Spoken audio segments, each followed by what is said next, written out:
Assalamualaikum warahmatullahi wabarakatuh. Alhamdulillah hamdan katsiran tayyiban mubarakan fi kama yuhibbu rabbuna wa yarda. Alhamdulillah alladzi bi ni'matihi tatimmus shalihat. Allahumma shalli wa sallim wa barik wa an'im ala 'abdika wa rasulika Muhammadin wa ala alihi wa sahbihi wa man sara ala nahji ila yaumiddin. Rabbi shrah li sadri wa yassir li amri wahlul 'uqdatan min lisani yafqahu qawli. Amma ba'd. Ikhwani fid din wa akhwati fillah rahimani wa rahimakumullah. Kita bersyukur kepada Allah Subhanahu wa taala atas segala nikmat yang Allah curahkan kepada kita, khususnya nikmat iman, nikmat Islam, nikmat taufik, serta nikmat sihah wal afiyah. Karena pada kesempatan sore hari ini menjelang berbuka, kita masih diberikan kesempatan oleh Allah Subhanahu wa taala dalam rangka menuntut ilmu syar'i dan mengisi waktu menjelang berbuka dalam rangka bertaqarrub ilallah. Tak lupa salawat dan salam semoga senantiasa tercurah limpahkan untuk junjungan Nabi yang mulia, Nabi Muhammadin sallallahu alaihi wasallam, untuk seluruh keluarga beliau, para sahabat, dan juga untuk seluruh umatnya yang senantiasa istiqamah di dalam berpegang teguh terhadap sunnah-sunnah beliau hingga hari kiamat kelak. Ikhwani fid din wa akhwati fillah rahimani wa rahimakumullah. Kembali pada kesempatan sore hari ini kita akan melanjutkan kajian rutin kita dari kitab At-Tibyan fi Adabi Hamalatil Quran, buah karya Al-Imam Abu Zakaria Yahya bin Sharaf An-Nawawi rahimahullahu ta'ala. Dan kitab ini membahas seputar adab-adab para penghafal, pembaca, dan pengajar Al-Quran. Dan kita memasuki pasal yang ke-8, yaitu anjuran untuk khusyuk ketika kita membaca Al-Quran. Qala muallif rahimahullah, penulis Al-Imam Abu Zakaria Yahya bin Sharaf An-Nawawi rahimahullah ta'ala mengatakan, فَإِذَا شَرَعَ فِي الْقِرَاءَةِ فَلْيَكُنْ شَأْنُهُ الْخُشُوعُ وَالتَّدَبُّرُ عِنْدَ الْقِرَاءَةِ. Maka tatkala seorang pembaca Al-Quran, dia hendak mulai membaca Al-Quran, maka hendaklah hatinya itu khusyuk dan mentadabburi apa yang dia baca. Waddalail alaihi akthar min an tuhsar wa ashhar wa adhhar min an tudhkar. Adapun dalil-dalil yang menunjukkan dianjurkannya kita untuk bersikap khusyuk ketika membaca Al-Quran dan berusaha untuk mentadabburi, merenungi ayat-ayat Al-Quran yang kita baca, itu sangatlah banyak dan tidak bisa dihitung, kata beliau. Dan sangat jelas dan juga sangat masyhur, sangat tersebar luas. Ya, karenanya tidak bisa kita sebutkan satu persatu. Ya, karena fahuwal maqsud wal matlub, karena yang demikian merupakan sesuatu yang diinginkan dan dituju oleh diturunkannya Al-Quranul Karim. Itulah hikmah diturunkannya Al-Quranul Karim. Wabihi tansyarih as-sudur, karena dengan khusyuk tatkala membaca Al-Quran lalu dia mentadabburi ayat-ayat Allah Subhanahu wa taala, maka lapanglah dadanya. Wa tastanirul qulub, dengan mentadabburi dan khusyuk ketika membaca Al-Quran juga hati menjadi cerah. Qala Allahu azza wa jalla, Allah azza wa jalla berfirman, afala yatadabbaruna al-Quran, apakah mereka tidak mentadabburi Al-Quran? Wa qala ta'ala, dan juga Allah berfirman, A'udzu billahi minasyaitonir rajim, kitabun anzalnahu ilaika mubarakun liyadabbaru ayatihi. Kitab, yakni Al-Quran, yang kami turunkan kepadamu wahai Muhammad, mubarakun, kitab itu diberkahi, liyadabbaru ayatihi, agar manusia itu mentadabburi ayat-ayatnya. Jadi sebagaimana yang pernah kita sampaikan bahwa tujuan utama diturunkannya Al-Quran adalah untuk ditadabburi. Maka hendaknya para pembaca Al-Quran ketika dia membaca Al-Quran, upayakan dia mentadabburi, merenungi, dan berusaha memahami apa yang disampaikan Allah Subhanahu wa ta'ala di dalam ayat-ayat Al-Quran yang dia baca. Wal ahadits fi katsirah, begitu juga hadis-hadis yang menunjukkan tentang pentingnya mentadabburi Al-Quran ketika kita membacanya dan khusyuk ketika kita membacanya, itu sangatlah banyak. Wa aqawilus salaf fihi masyhurah, Dan begitu juga perkataan para salaf kita sangatlah masyhur dalam masalah ini. Waqad bata jama'at minas salaf yatluna ayatan wahidah. Sungguh dahulu salah seorang salaf kita itu pernah membaca satu ayat sampai satu malam dia habiskan hanya membaca satu ayat itu saja. Yatadabbarunaha wa yuraddidunaha. Dia tadabburi, dia renungi, dia ulang-ulang ila sabah, sampai masuk waktu subuh. Subhanallah. Jadi para salaf kita terdahulu itu sangat mementingkan tadabbur Al-Quran. Mereka sangat memberikan perhatian kepada muamalah yang satu ini. Karena mereka faham bahwa Al-Quran diturunkan adalah untuk ditadabburi, bukan cuma sekedar menjadi bacaan, lalu kita nggak ngerti maknanya, kita nggak faham apa maksudnya, dan lewat begitu saja manfaatnya. Para salaf kita itu bermalam-malam mereka habiskan waktu untuk mentadabburi satu ayat Al-Quran sampai waktu subuh. Subhanallah.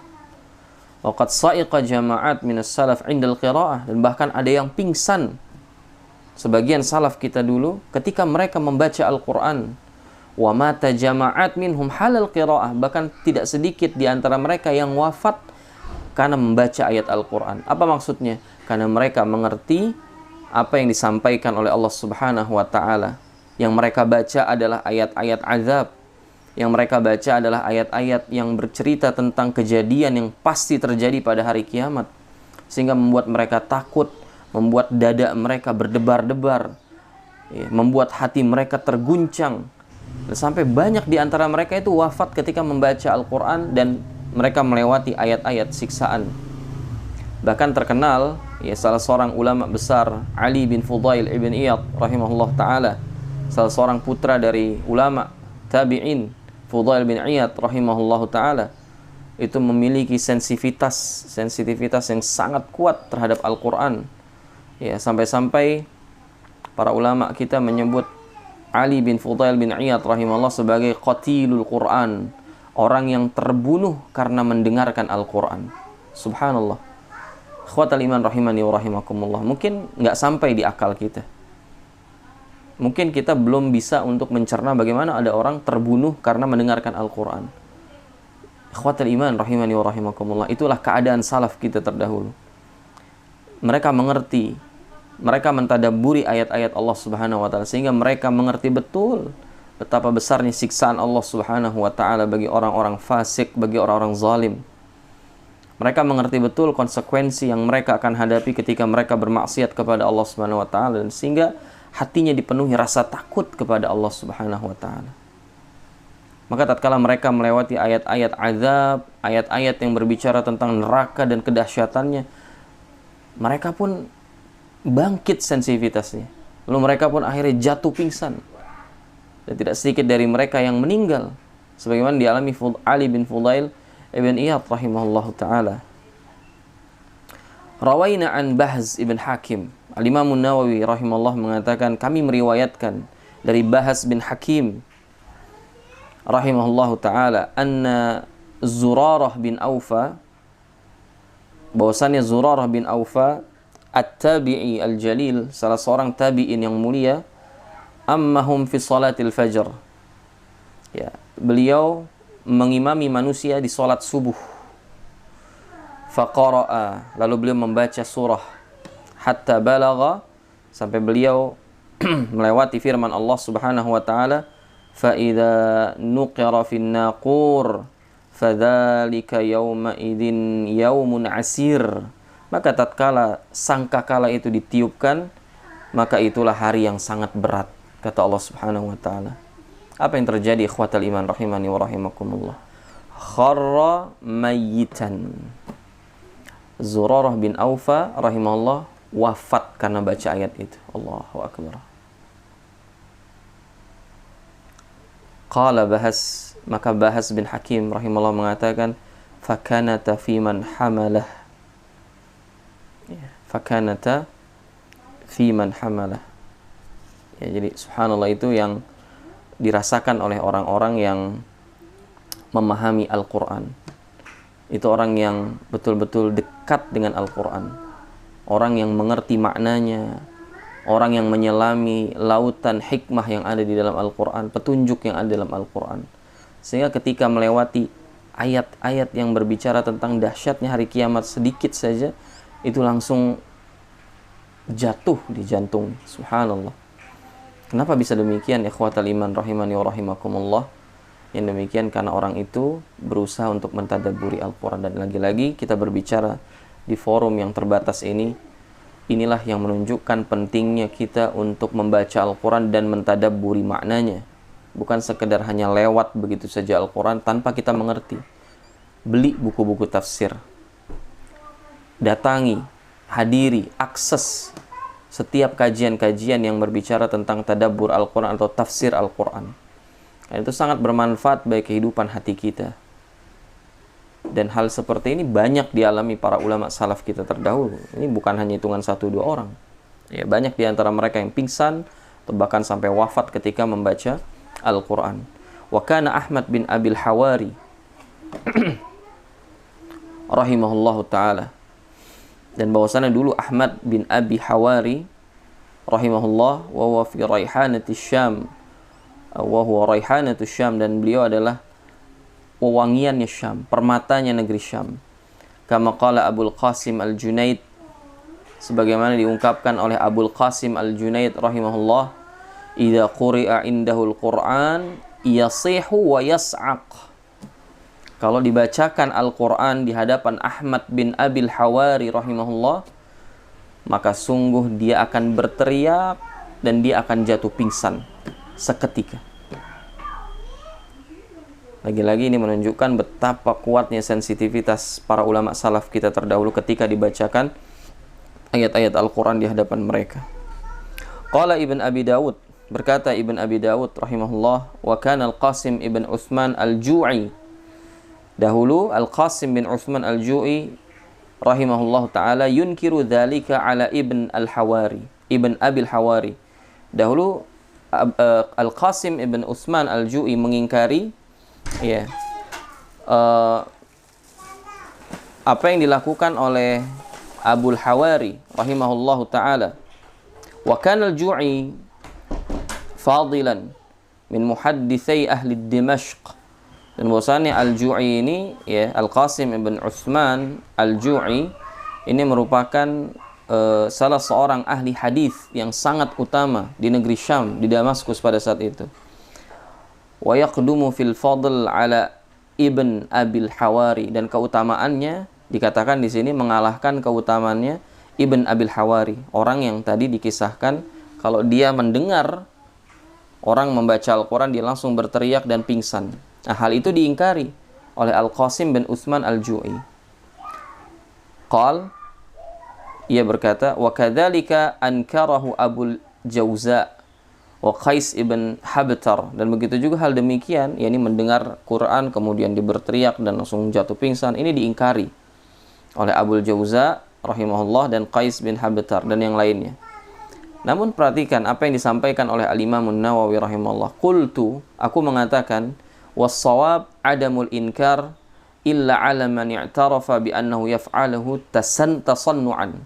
Yang benar, ya, adalah hal yang demikian, yakni ketika mendengarkan Al-Quran dia menangis dengan keras gitu ya, lalu dia jatuh pingsan.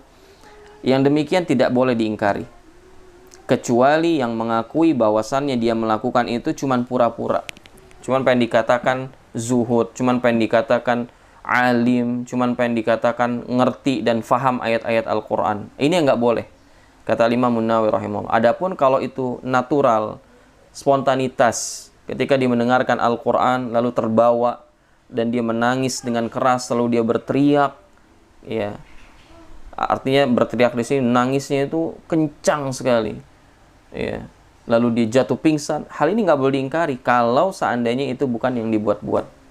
Yang diingkari, kata Imam Nawawi rahimahullah, adalah sesuatu yang dibuat-buat, ya, ingin menunjukkan bahwa dia khusyuk, dia tadarru, tunduk di hadapan Allah Subhanahu wa ta'ala. Wallahu a'lam. Itu kata beliau.